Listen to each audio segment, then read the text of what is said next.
This video is sponsored by Ram Ram Group of Companies, co-sponsored by Nature House and Bhaiya Ji Silver Coated Ilaichi.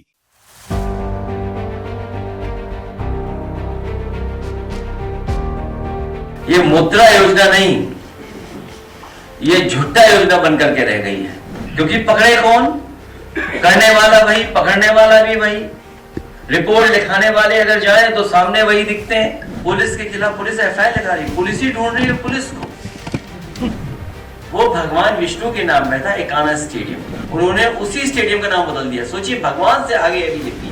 जो सरकार किसानों के लिए कुछ न कर पा रही, पैदावार की सही कीमत न दे पा रही, नौकरी रोजगार न दे पा रहे, महंगाई पे कोई नियंत्रण न हो, मुनाफा कमाने दे रहे हो, सीधी लोग सरकार को गोली मारे, जो हत्या हो रही है, चाहे देवरिया हो, गोरखपुर हो। सबसे पहले अपने प्रेस के साथियों का बहुत धन्यवाद देना चाहता हूँ। आज बहुत खुशी की बात है कि आज समाजवादी पार्टी में बड़ी संख्या में सभी लोग सदस्यता ले रहे हैं। सबसे पहले पूर्व में बहुत समाज में काम करने वाले, जमीन पर गरीब, मजलूम, बहुजन समाज के लोगों को जोड़ने वाले, समय समय कठिन परिस्थितियों से भी निकलने वाले दद्दू प्रसाद जी, उनका मैं स्वागत करता हूं। समाजवादी पार्टी में आज शामिल होने के लिए मैं उन्हें बधाई देता हूं। उनके बड़ी संख्या में साथी जो यहाँ पर मौजूद हैं, उनका धन्यवाद देता हूं। बहुत बड़ी संख्या में जो हॉल के बाहर हैं, जो अंदर नहीं आ पाए हैं, मैं उनको भी बधाई देता हूं। और दूर दराज जो देख रहे होंगे, सुन रहे होंगे, क्योंकि संभव नहीं था सब लोगों का यहाँ आना, बड़ी संख्या में इनसे जुड़े हुए लोग पूरे प्रदेश में, उन सब का मैं बहुत बहुत धन्यवाद और आभार व्यक्त करता हूँ दद्दू प्रसाद जी के माध्यम से। सरकारी प्रचार सुनाओ को देखा है हम लोगों ने। भारतीय जनता पार्टी के लोग कभी नहीं थकते अपनी योजनाओं को बताने में। आज एक बहुत महत्वपूर्ण योजना, मुद्रा योजना, उसके लगभग 10 साल पूरे हो रहे हैं और 10 साल में इस योजना ने कोई खास ठोस प्रभाव समाज में और अर्थव्यवस्था में नहीं छोड़ा है। ये मुद्रा योजना नहीं, ये झूठा योजना बनकर के रह गई है। मैं कुछ सवाल जनता की तरफ से, या जो सवाल आ रहे हैं मुद्रा योजना को लेकर के, उनको जरूर रखना चाहता हूं।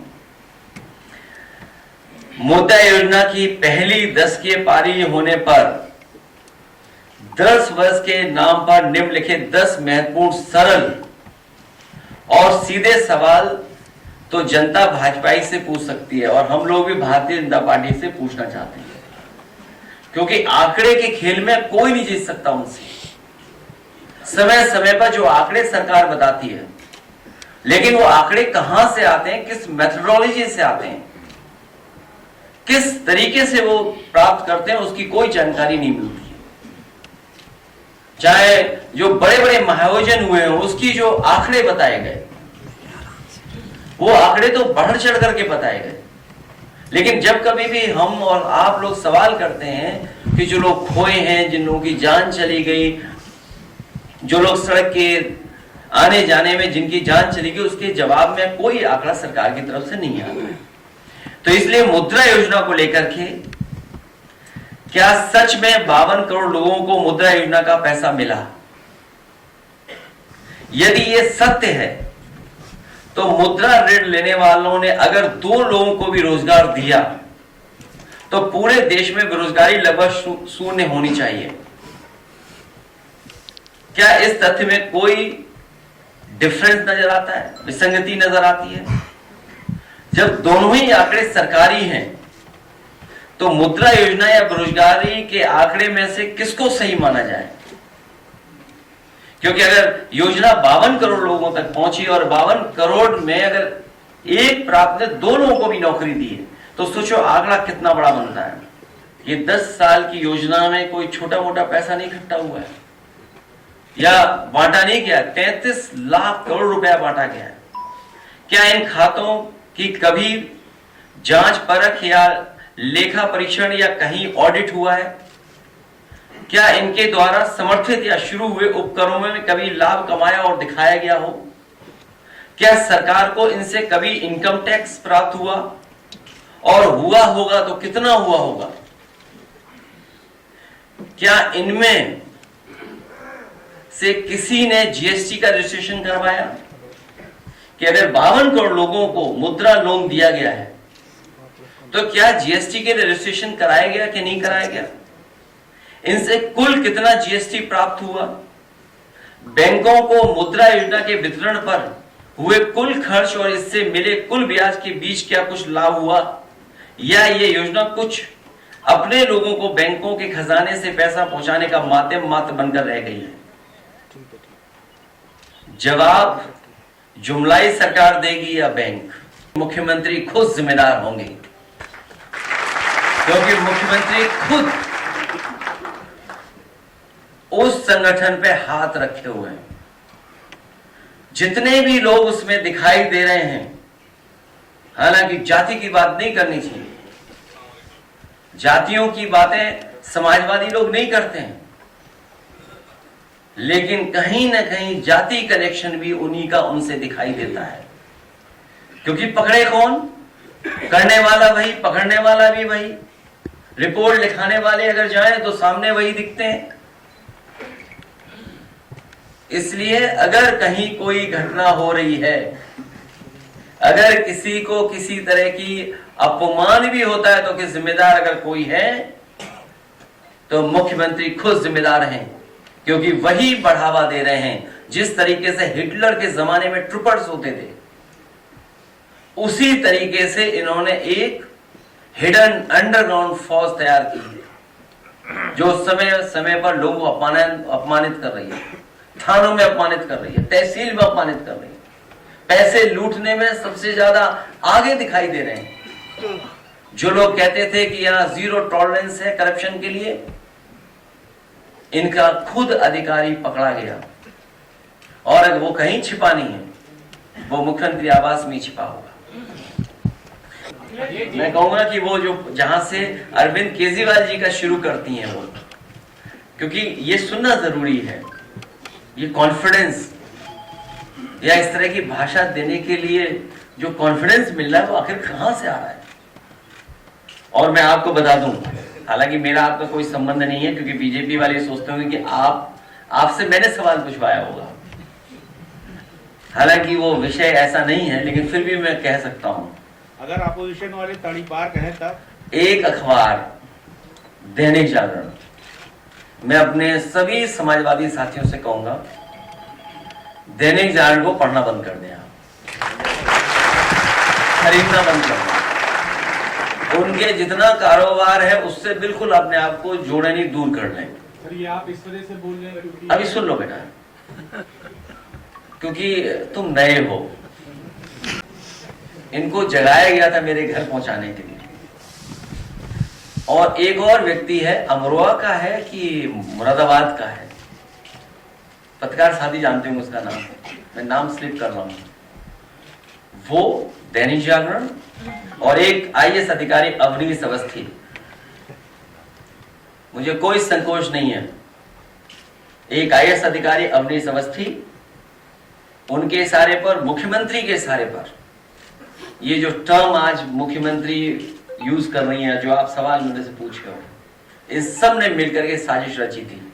और ये पीडीए परिवार के लिए कोई नई चीज नहीं है, इनको अपमानित होना ही पड़ता है। कोई ऐसा पीडीए परिवार का यहाँ बैठा ये नहीं कह सकता है कि समाज में कभी ना कभी वो अपमानित ना हुआ हो, उन्हें अपमानित होना ही पड़ता है। ये हम लोगों की लंबी लड़ाई है, और एक कोई मनु गड़बड़ाए थे, उन्होंने ये व्यवस्था की जिसकी वजह से हमें आज भी अपमानित होना पड़ रहा है। तो ये मनु महाराज गड़बड़ कर गए, जिसकी वजह से आज भी हम लोगों को अपमानित होना पड़ रहा है। और अगर वीडियो आ गया हो तो जरूर दिखाइए, ये चाल चरित्र और चेहरा भारतीय जनता पार्टी का दिखाई देगा आपको स्क्रीन पर।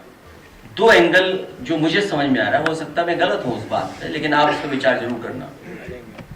करने वाला मुख्यमंत्री जी की सेम जाति बिरादरी का है, इसलिए उसको इम्यूनिटी है किसी चीज को लेकर के। न एसओ कुछ बोलेगा, न एसपी बोलेगा, न डीएम बोलेगा, न कमिश्नर बोलेगा। इसीलिए हम लोग कहते थे कि संविधान खतरे में, कानून खतरे में। ये बाबा साहब भीमराव अंबेडकर जी का जो संविधान है, ये हमारी ढाल है, हमारी संजीवनी है, हमें सम्मान दिलाता है। उसी को खतरा पैदा करना है। सोचिए, कोई कल्पना कर सकता है कि एक डेमोक्रेटिक कंट्री में कॉन्स्टिट्यूशनल, जहां कॉन्स्टिट्यूशन हो, जहां कानून हो, जहां शपथ ली गई हो, वहां पर कोई झंडा लेकर के इस तरह का व्यवहार कर ले, और फिर पुलिस जो देख करके टांग पे गोली मार देती है। तो सोचिए, बिना मुख्यमंत्री के इशारे पर ये नहीं हो सकता था। ये सब मुख्यमंत्री के इशारे में, इसलिए क्योंकि अपनी नाकामी उन्हें छिपानी है। और नाकामी क्या है मैं बता दूं आपको। पीडीए, प्रयागराज डेवलपमेंट अथॉरिटी, पिछले 10 साल में प्लॉट जितने भी थे, 2-3 लोगों को सब अलॉट कर दिए गए। आप पता करवा लीजिए। मंत्री तो सब ले लिया है। अखिलेश जी, शेयर मार्केट लगातार क्रैश हो रहा है, आज भी बड़ी गिरावट देखने को मिली है। जब अमेरिका से आप कुछ कर ही नहीं सकते। मैंने आपको इसीलिए क्या, मुद्रा योजना नहीं, ये झुट्टल योजना है। और फिर इकोनॉमी बचाने का काम होना चाहिए। जो इकोनॉमी गिर रही है और अब संभलने वाली नहीं है, इसलिए नहीं संभलेगी कि जो अमेरिका जैसा देश आप पे इस तरह की पाबंदियां लगा रहा है, और आपने मैन्युफैक्चरिंग सेक्टर के लिए कुछ नहीं किया, कुछ लोगों को लाभ पहुंचाया होगा। जब आप इन्वेस्टमेंट में ही पैसा ले रहे हो, इन्वेस्टमेंट कैसे आएगा? तो आपकी इकोनॉमी कहां है? आपको अपनी इकोनॉमी बेहतर करने के लिए अमेरिका से कुछ सीखना पड़ेगा। आपको भी चीन पर पाबंदियां लगानी पड़ेंगी। क्या सरकार पाबंदियां लगाएगी? हमारे पत्रकार साथियों, 46 में 56 मुख्यमंत्री हैं वो, उनसे ये तो पूछो कि जीरो पॉवर्टी क्या है, कि केवल अधिकारियों ने बता दिया या ये इकोनॉमिस्टों ने बता दिया कि ये जीरो पॉवर्टी की लाइन है, इस पे आप बोलिए और इससे जीरो पॉवर्टी हो जाएगी। कैसे जीरो पॉवर्टी है? और वो सरकार पॉवर्टी खत्म करना चाहती है जो अभी तक ये न बता पा रही हो कि जिन लोगों को राशन दिया जा रहा है, जिन लोगों को राशन दिया जा रहा है, उनकी पर कैपिटा इनकम क्या है। भाई, जो राशन जिनको दिया जा रहा है, हम लोग ही उत्तर प्रदेश में लगभग 12 करोड़ लोग पा रहे होंगे राशन, 15 करोड़। अगर 15 करोड़ पा रहे हैं तो इन 15 करोड़ लोगों का पर कैपिटा इनकम क्या है? तो जीरो पॉवर्टी तो तब हम डिस्कस करेंगे। केवल कह देना कि हम गरीबी हटा देंगे 2 साल में, अरे 2 साल में तो अभी चले जाओगे आप खुद ही। जो सरकार किसानों के लिए कुछ न कर पा रही, पैदावार की सही कीमत न दे पा रही, नौकरी रोजगार न दे पा रहे, महंगाई पे कोई नियंत्रण न हो, मुनाफा कमाने दे रहे हो, जीरो टॉलरेंस। सोचो लॉ एंड ऑर्डर पे क्या है? सीधी लोग सरकार को गोली मार रहे हैं। जो हत्या हो रही है, चाहे देवरिया हो, गोरखपुर हो, आप खुद देखिए, रिकॉर्ड उठा करके देखिए। कुछ नेताओं के नाम लूंगा, आपके जहन में जो पहला शब्द या पहली लाइन आती है आपको मुझे वो बताना है। अब नाम तो लो। अरविंद केजरीवाल। झूठा। आतिशी। बेवकूफ। बेवकूफ। उनको यही नहीं पता कि वो कहाँ जा रही है। जनता ने उनको मौका दिया है, दोबारा जीत के आई है। शांति से अपना काम करो ना, जीवन करो। काहे केजरीवाल की राह पे चल रही है? भगवंत मान। No comment. राहुल गांधी। ये भी उसी कैटेगरी में है। मतलब राहुल गांधी तो लीडर है ही नहीं। 99 सीट आई है इस बार। तो उनके लिए थोड़ी ना, ये कांग्रेस का जो नाम पुराना है, पुरानी लीडरशिप जुड़ी है। लोग आज भी कांग्रेसी हैं। वो जो जिसे स्वतंत्रता के संग्राम से जुड़े हुए लोग हैं, उनको आज भी सब कांग्रेसी हैं, क्योंकि तब कोई और पार्टी होती नहीं थी। ओके। प्रियंका गांधी।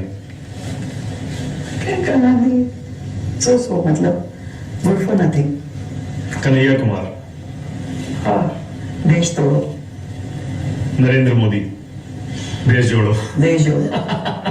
अमित शाह। गजब है, गजब, शानदार। ऐसे नेता जो डेयरिंग है, बिल्कुल जो कर पाने की, जिसके अंदर सारी हदें पार करके भी सच के साथ खड़े रहने की ताकत है। दोनों में ज्यादा कड़क कौन है, मोदी जी और अमित शाह में? संसद में तो अमित शाह से ज्यादा कड़क है। दोनों हैं, दोनों अपने फर्म हैं। वो भगवान विष्णु के नाम में था एकाना स्टेडियम, लेकिन बीजेपी ने कोई बड़ा काम नहीं किया क्योंकि उन्हें अपने नेता के नाम पे कुछ बनाना था, करना था। उन्होंने उसी स्टेडियम का नाम बदल दिया। सोचिए, भगवान से आगे है बीजेपी। दूसरा, नेताजी और समाजवादी पार्टी ने, हम लोगों ने मिलकर के वर्ल्ड क्लास एक कैंसर रिसर्च इंस्टीट्यूट बनाया। और कैंसर रिसर्च इंस्टीट्यूट इसलिए बनाया कि हमारे गरीबों को इलाज के लिए दिल्ली, बंबई या बड़ी बड़ी जगह जाना पड़ता है और कैंसर का इलाज बहुत महंगा है, कोई अफोर्ड नहीं कर सकता है। और कैंसर का इलाज एक बार शुरू हो जाए तो उसको लगातार करना पड़ता है। वो भी चक गजरिया के नाम पे था, किसी के नेता के नाम पे नहीं था। हमें कोई दुख नहीं है, न कोई नाराजगी है कि आपने कल्याण सिंह जी के नाम पे कर दिया, लेकिन कम से कम वहां पर फंड्स तो हो, इलाज तो हो गरीब का फ्री। लोक भवन, पूर्व प्रधानमंत्री अटल बिहारी वाजपेयी जी बड़े अकेले खड़े होकर बोर हो रहे होंगे। समाजवादी सरकार बनेगी तो महापुरुषों को और उनके साथ खड़ा करेंगे जिससे वो बोर ना हो।